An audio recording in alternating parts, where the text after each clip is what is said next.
Hi, everyone. Welcome to Kiki and Kibitz. It's Mary, and I'm here today to cover a new show on Bravo. It is called Love Without Borders, and it premiered this past Wednesday. They did a double episode premiere, so I'm here to cover episodes 1 and 2. And just think of it this way, it's kind of like a 90-Day Fiance the other way, but with a twist. So I'm going to jump right in. So the premise is there's a matchmaker. Her name is America Angelo. Erica spelled Arica. Do I have that right? No, I'm sorry. Arika. Erica Angelo. She's a matchmaker and she believes that love has no borders. Your love could be anywhere in the world. Okay. So there are 5 Americans. They signed up with her to find their match. And the twist is when she finds your match, you have to pick up and go. So you have to have all of your affairs in order, your house, your car, your job, tell your family, make sure your pets will be, taken care of, have arrangements for your pets because you are going to another country potentially to meet your soulmate and never return to the US. So that's the twist here. So when Erica shows up to your house and tells you that she found your match, you are packing up, you are leaving, and you will not know where you are going until you get to the airport. And that is the other twist here. So we got to know 4 out of the 5 Americans in the first 2 episodes. So I'm going to give you a little recap, give you some history about, what they told us about these people. And I think the show is very interesting. So if you haven't checked it out yet, it's streaming on Peacock. It's on Bravo on Demand. It's going to be airing Wednesday nights right after Real Housewives of Salt Lake City. So check it out on Bravo. I think this is 90-Day Fiance in the beginning before it became overly scripted, and it has a twist. So here we go. The first couple, we have Gerline. She is 28 years old. She's from San Diego. And San Diego is a hookup culture, she says, and the hookup culture is not for her. She wants to settle down and have a long-term relationship. Now, Gerline comes from a traditional Punjabi family. Her father and her mother were very unemotional. They did not say I love you to each other. They did not say I love you to her. She talked about it later in the episode until she was in her 20s. Okay.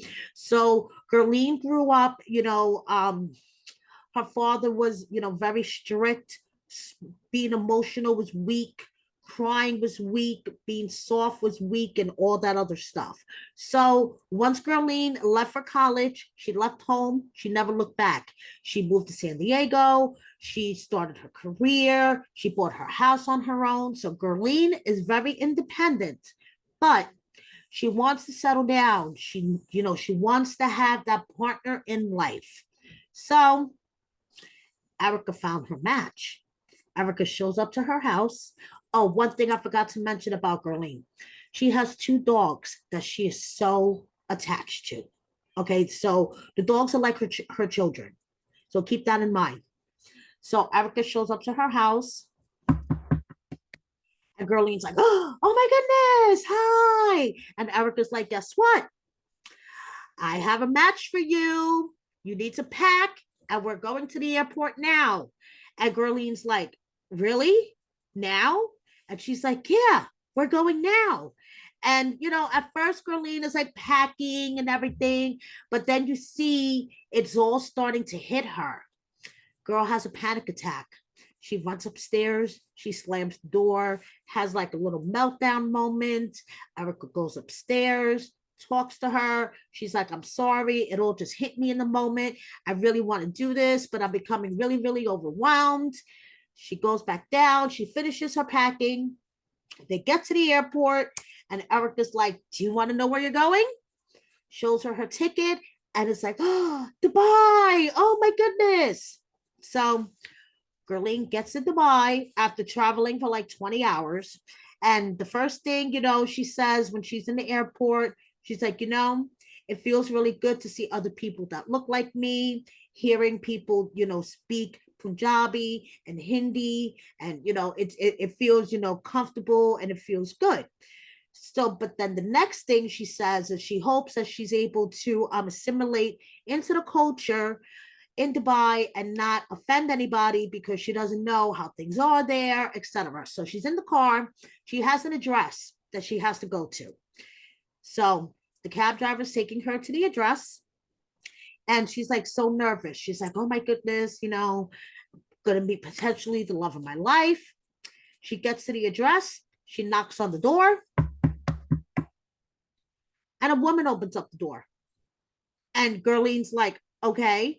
That she realizes that her match is standing behind the woman. Then she realizes that not only is her match this guy that looked like Aquaman, he lives with his whole family. So here we go. And I know I'm going to say his name wrong. Shiraz. Shiraz is 30 years old from Dubai, and he is a fashion model. And he does look like Aquaman with the long hair and the facial hair and everything. So he lives with his mom, his dad, and his younger sister. His younger sister is getting married, but he's not getting married yet. And his parents are like, listen, we got to do something. We got to marry this guy off. Okay. So basically, his parents were like giving Gurleen like third degree, and he's just like sitting there. He's really shy. Like he asked a couple of questions, but basically his like mom and dad were like taking over like the whole first conversation when Gurleen got there. So Gurleen is slowly realizing that not only is she meeting her potential soulmate for the first time, but she is meeting his whole family for the first time. And this is like all too much. Like she's like, oh my goodness. And because she's the very independent type and she lives on her own and she appreciates her own space, this is like, whoa. Okay. So the next morning, Girlene is like unpacking, and the mom checks in on her and she's like, oh, I'm making breakfast. You need anything? Shiraz comes in. He's like, oh, my mom is making you breakfast. And Gurleen is like, I really appreciate that his whole family checks in on me and they, make sure I'm okay. But I feel like the only place I could get privacy is in the shower. So they all sit down for breakfast. And Dad is a great hype man. That is a great hype man for his son. So first thing he asked Gurleen is, do you like facial hair? And Gurleen's like, I'm not crazy about it, but I like it on him. Don't get me wrong. He looks great with the facial hair. And she was like, have you ever considered shaving it off? And Shiraz is like, well, considering I have long hair, if I was to shave it, it would look weird, whatever. The father pulls out immediately modeling pictures of his son, clean shaven with short hair. And Gurleen's like, wow, this totally doesn't look like you. But Gurleen is more impressed on how quick the dad was able to pull out these pictures on his phone and show them to her. It was like proud papa moment. So they finally go out without the parents, right? They finally get to spend quality time without the parents. They go out to lunch. Oh, Gurleen is vegan. Gurleen is vegan, and the mom, during breakfast is like telling her that she needs her protein and all this other stuff. And Gurleen is like, I feel like I'm reverting back to childhood where I'm becoming very submissive and all this other stuff. So she goes out to lunch, and they're talking, and she explains how her childhood was and how her parents were not very emotional, and they didn't tell her that they loved her until she was at least 25. And Shiraz is like, my family's the complete opposite. We're all very close. We all, love each other very much. We show each other how much we love each other. And I want you to be able to experience a family like that. And, she's just like, I know, but I appreciate my independence. And it's hard to get to know you with your whole family. And he's like, in his little confessional thing, I appreciate that she gave up everything to come over here, but it's my family and I love my family. And so we'll see what happens. Each of these couples, by the way, have 90 days to decide. So this is like 90 Day Fiance all over again. So moving on to the second couple we get introduced to. Philip, he's 35. He's from Atlanta, but it's Philip Michael Thomas Jr. to you. Yes, as in Philip Michael Thomas from Miami Vice. This is one of his 15 children. Did you know that Philip Michael Thomas had 15 children? I did not know that. Well, now you know that. So this is Philip Michael Thomas Jr.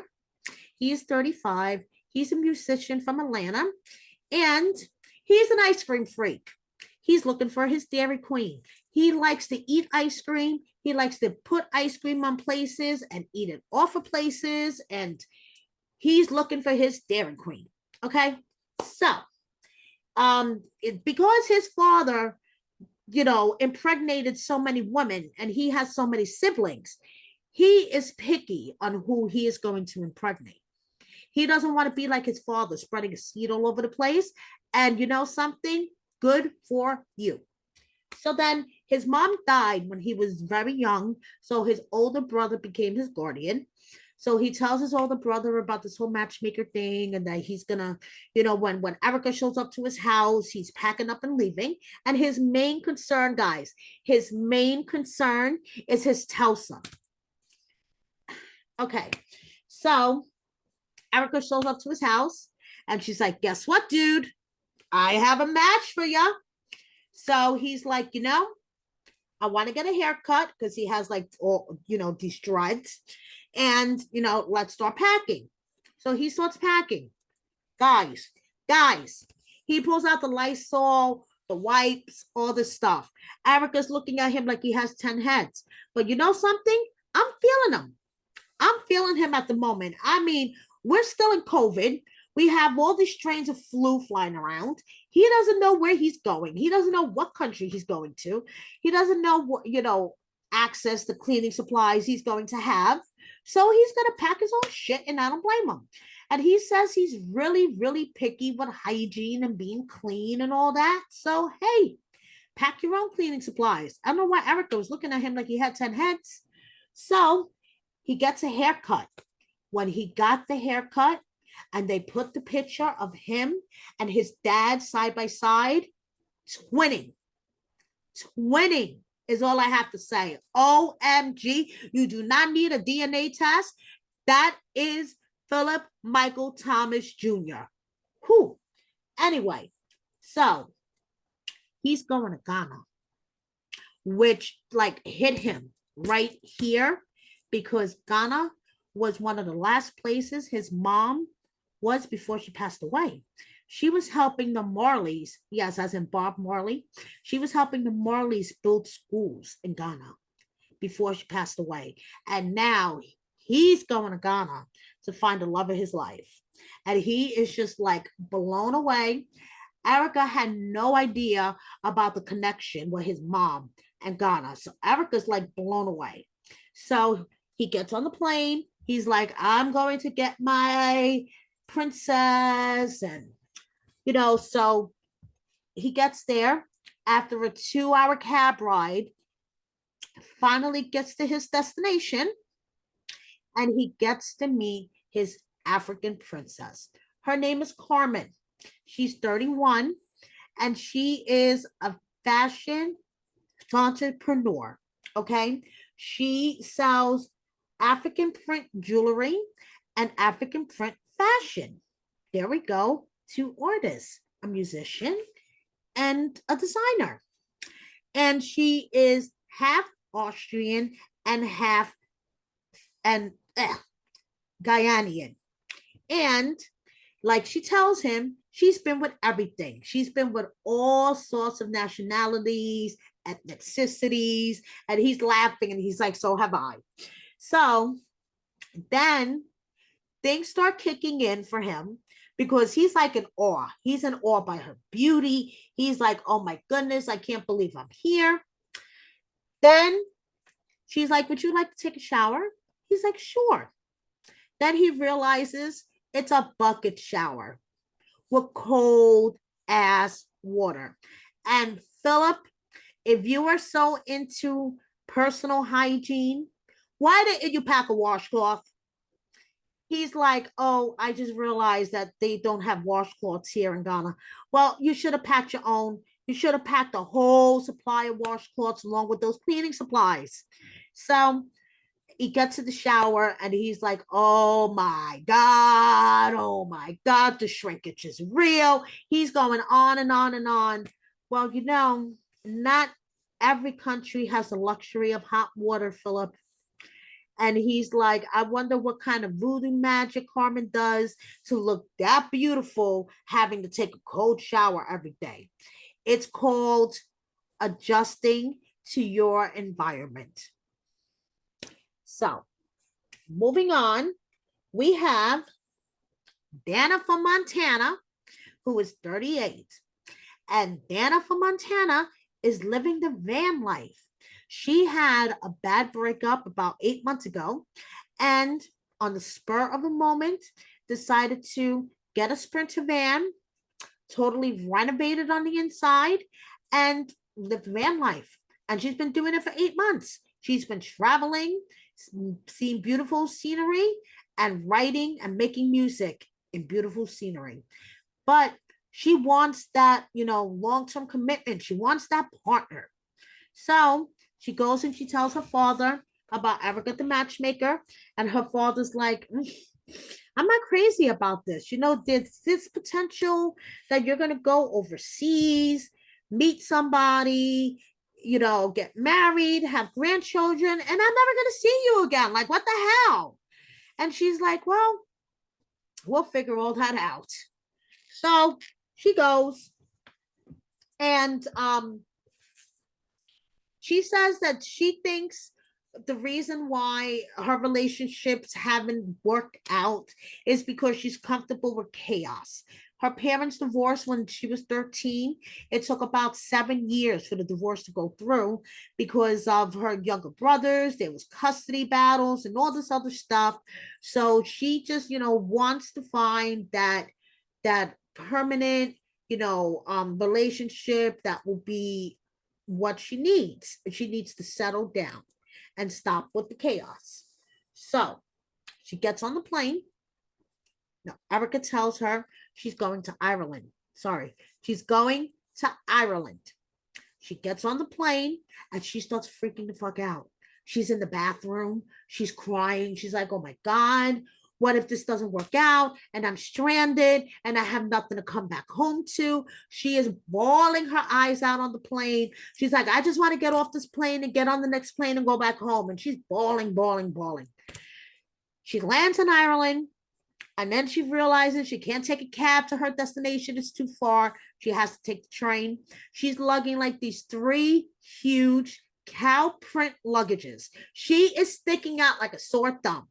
These 3 huge cow print luggages onto the train, off the train, into a cab. Finally, like an hour and a half later, 500 miles and God knows what, she finally lands at the door of her soulmate. And she's like, oh my God, I don't know if I can do this. She's like, the house is decorated cute. Oh my God, can I do this?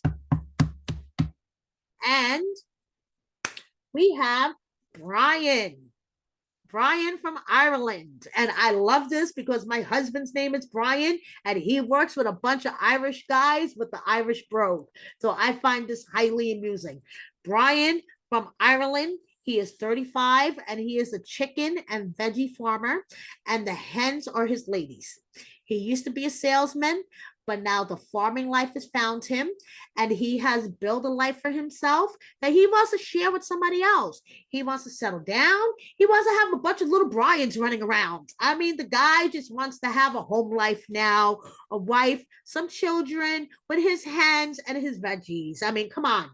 So I think he's cute. I think he is cute.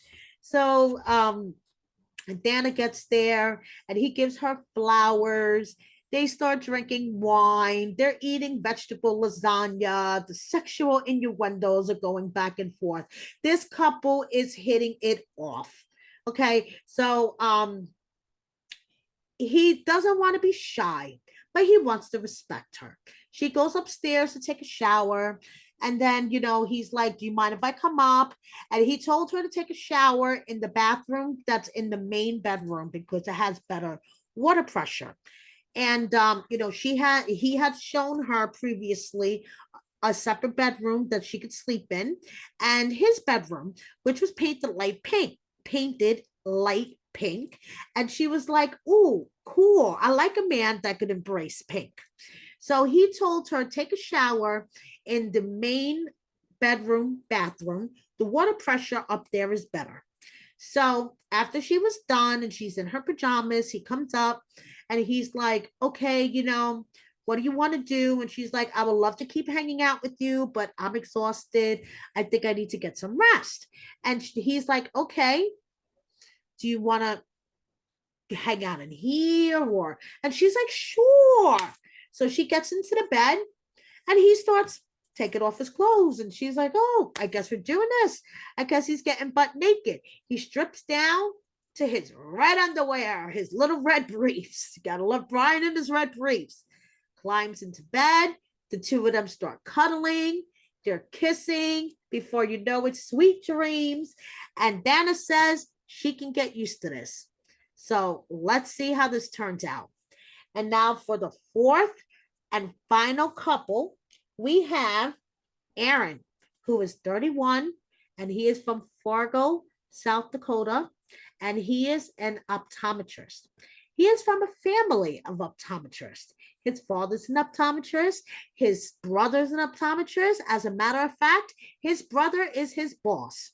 So he says that Fargo is just like a hamster wheel. You just keep going around and around and around, and it's like the same shit every day. There was like 3 people on the dating app in Fargo. There was like nothing. It's just like the same shit every day. He was in love, madly in love once. After college, he moved out to Los Angeles, moved into a hostel for dancers, and he fell in love with this guy and he broke his heart. Like basically ghosted him and broke his heart. So, he moved back to Fargo and he's just like stuck in his rut. So he loves his parents. His parents are really conservative, but they try to be, as supportive as they can be, considering that he's gay. And, and he feels like that he's a disappointment to them. But he says his parents are great. And his mom actually, for the first time, said, I think I know this guy I could hook you up with. It was the local TV weatherman, but, at least she tried. So Erica shows up and Erica's like, guess what? I found your match. And he's like, wow. So they go back to his house. He calls his mom and he's like, guess what, mom? I'm leaving. And his mom's like, wow, where are you going? And he's like, I don't know yet, but I'm leaving. And his mom's like, oh my goodness. Okay. So he packs his shit. They get to the airport and Erica's like, guess where you're going? Paris. And he's like, wow, is that the country that looks like a boot? That's Italy, Aaron, not France. But anyway, so he's like, I'm so excited, gets on the plane. He gets to Paris. And when he gets to his destination, Mayal is 28 years old and he is a massage therapist that lives in a tiny ass apartment with the smallest elevator you have ever seen. So Mayal was totally impressed by Aaron. He was like, oh, I thought he was handsome. I like his skin. I like his hair. Aaron was like, I wanted a little more Thor. He was looking for either what did he say? Chris or Liam Hemsworth. Okay, so he was looking for a little more Thor, but it was the smallest elevator ever. The apartment was tiny, and the bed was shorter than Aaron. Aaron is longer than the bed, and there's only one bed. The couch is tiny. Aaron is like, where the hell am I sleeping? I didn't think I was going to be sleeping in the same bed with my match on the first night that I got there. What the hell is going on? What the hell am I going to do? Dum, dum, dum. And that's how the episode ended. Now, my only criticism about this so far is I wished that they would have spent maybe a little bit of time about Erica, the matchmaker's methods, because they just went right in, and I really, don't understand. Like, I know that they must have filled out some type of questionnaire, but I really wish that they would have went into her methods a little bit more, so I understand why these people are so willing to put their lives into her hands and travel to another country. Like, we know nothing about her. So I wish that, maybe they would tell us a little more about her. Who knows, in future episodes, they may get into it. But the way that they just jumped right into it, my name is Erica Angelo. I'm a matchmaker. It's like, okay, so there's thousands of matchmakers out there. What makes you so special that these people put their lives in your hands and moving to another country for a person that they've never met before, they didn't even speak to on the phone? Like, what makes you so special, Erica? That's what I want to know. So that is my only criticism about the show so far, but I'm loving it. So I'm going to recap it every week. So look out for my recaps. And that's it. Thank you so much, guys. Please subscribe if you don't already. Hit the like button and share this video with a friend. Thank you so much. Have a good night. Bye.